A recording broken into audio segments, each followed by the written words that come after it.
This question or comment comes to us from Charles McCoy in Los Angeles. And he sent me a video, and it was a clip of Tiger making a practice swing.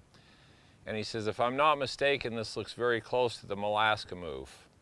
Again, it's not my move. It's just about, I guess I got coined with it because not too many people were really talking about it. And quite honestly, the industry is totally the other way, trying to get this club to shallow, which we can get into conversations as to what actually shallows. You know, in my opinion, your arm's shallow, not the club head relative to your hands. But Tiger was making practice swings where he's making back swings, and then he was doing this with the club. And then he's running the club into the ball. And the question was, is he still doing that today? Well, I don't know Tiger. I've watched his swing. I watched kind of what he does with his practice swings. That's what he needs to do. I mean, when I watch players, if the club gets out of sync, the circle or the force of the club gets out of sync relative to the rotation of their body, and they start trying to square it with their body, I mean, that's a way to do it. But a lot of things play into making that work consistently. When I watch Tiger swing now, obviously he doesn't want the club behind him. It looks to me like a lot of it is he's making the club work more with his shoulders because he's using more of his upper body now instead of so much firing of his hips. I mean, he came up with that relative to he had to find a way to swing that didn't hurt him, which was phenomenal that he did that. All I know is when I watch swings under pressure, you know, I watched Tiger at the Masters this last year. He won the last couple of holes. He hit good shots, but even he said he just let his hands do whatever they had to do to make the ball go where it needed to go. The swings relative to what I see in the motions and how they matched weren't that good of swings. In fact, they were some of the worst swings he made, but he made it work because his hands made the club face work, which comes back to what's really important in the game. If your hands can control the face and they feel and sense where the club is and what's going on with it, your hands can make the club face show up and make the ball go pretty good. So, you know, a lot of questions are about Tiger, where he's at. He's obviously in a lot better place with his swing now than he was, say, 4 or 5 years ago, relative to how it functions. I mean, he won the Masters. I mean, I don't even know, when people say, what do you think about Tiger? That's like asking me, what do you think about Jack? These guys are in a different world. I mean, their brains don't work the way most of us work. They have abilities to do things that if they're just somewhere close to being playable, they can actually win with it.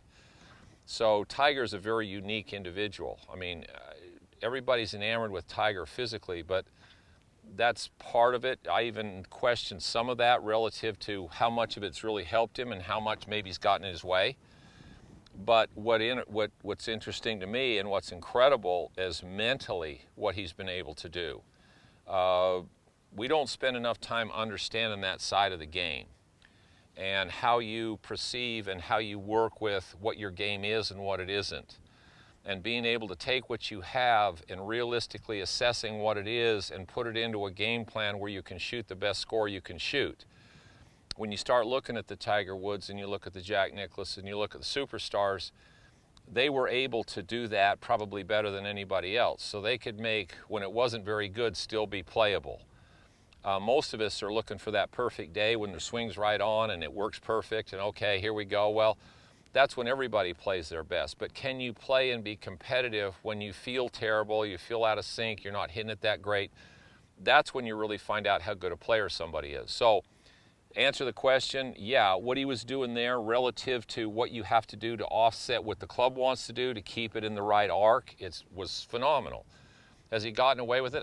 Or has he gotten away from it? I don't know. I think he probably still does some of it. He may do it a different way.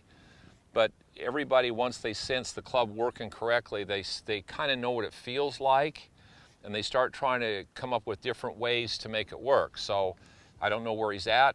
That swing he was making there relative to what I believe was really good. That's a very good practice way. So if any of you see that video, it's pretty eye-opening, a lot of what Tiger's talked about. Even when he talks about now, his hands control his swing. He's always trusted his hands.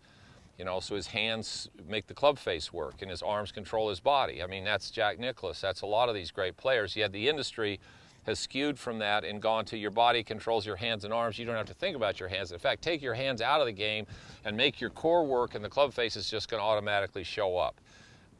You know, I just have a hard time with that. So the video was great. I love what he was doing. I'm sure he understands that feeling and what that does for him.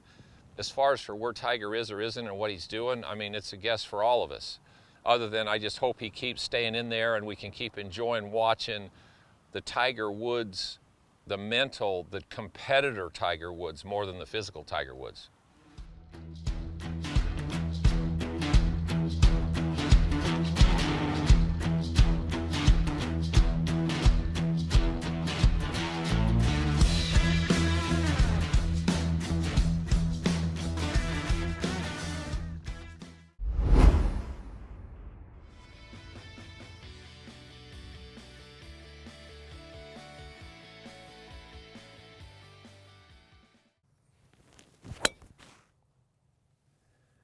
Be sure to subscribe to my channel for regular updates and tips. Thanks for watching.